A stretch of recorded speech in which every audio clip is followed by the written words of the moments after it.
Hi and welcome back. In this video, I want to explain stereo linking. I want to do a separate video just so you can understand kind of the nuances of how this works. It allows you to tie two channels together so that those things are set the same on two adjacent channels. I'm going to use the drum overheads as the example.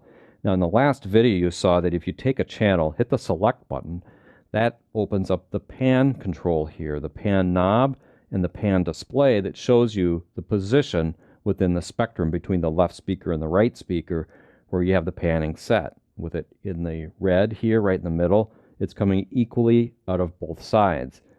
Here, it's set to the right.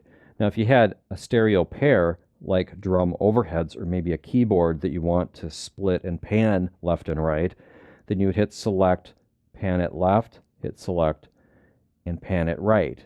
If you applied EQ to that, so let's just apply EQ to the left side using the fat channel. To use the fat channel, you hit select, and then you can use any of these controls on the fat channel. So we're going to roll off the lows here on the drum overheads. I'll turn up the main and actually do that.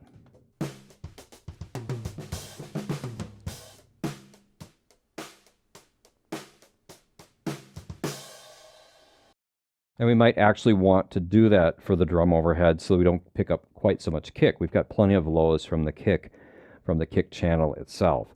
Now, if we want to do it to the right channel, then you would turn the right channel up, select, pan it right, and then repeat the control here. Now, there's a lot of controls. There's a gate compressor, there's a limiter, there's a comprehensive equalizer, and if you don't want to match the settings between both sides in your stereo signal, that might be actually kind of difficult to do just because of the comprehensive controls we have available here. Well, there's an alternative, and that's to link the channels. So I'm going to undo the panning here just to show you what happens when we link. So we just select one or the other. It will start always on an odd numbered channel and hit link. That's this control right here. And you can see that the pan changes and it now looks like this. And select is now selected on both channels always. So if I select one, you'll see it's a single one. But if I select 7, now both of these light up because they're always selected together. Panning always looks like this. Now I can control the panning by controlling the overall stereo width. You can see that's centered, or that's completely mono. And then as I broaden this out, I'm broadening the stereo spectrum like that all the way to full left and right. And then anything I do with the fat channel, like this, you'll see I can roll off the lows. So I'm going to play back and I'll adjust the panning and this. Maybe I'll add a little top end on the EQ as well. So let's play back.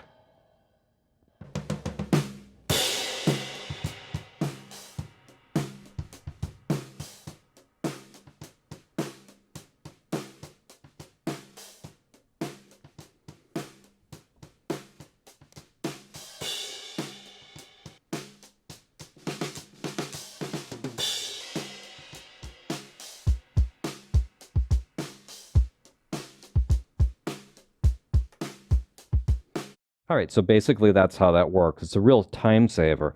One thing I want to point out is that the actual levels are not linked. In some systems, particularly computer software, when you do linking, it will link these to where they move together.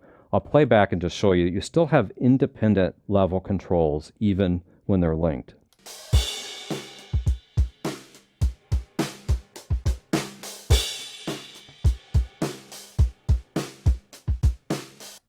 Now, if for some reason you wanted to change the panning and do a little bit more, have more control over the panning of the left and right signals, you can unlink and everything else will remain the same. You'll see as I unlink, the panning winds up hard left and hard right. It'll actually sound identical when you unlink it to when you had it linked. But then that gives you the ability to do finer control over the panning. Like I could move the left signal into the center while leaving the right panned over rather than having just the width control. Also at that point, the fat channel EQ and the compression, all that, become independent again, which you may or may not want.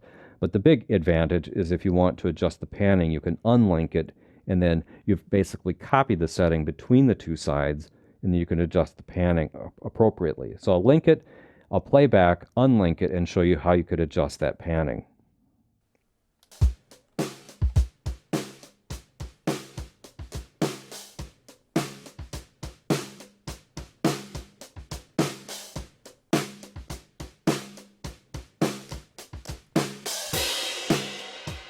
Now, for the most part, stereo signals can be linked, and then you can operate them this way, and it will work great.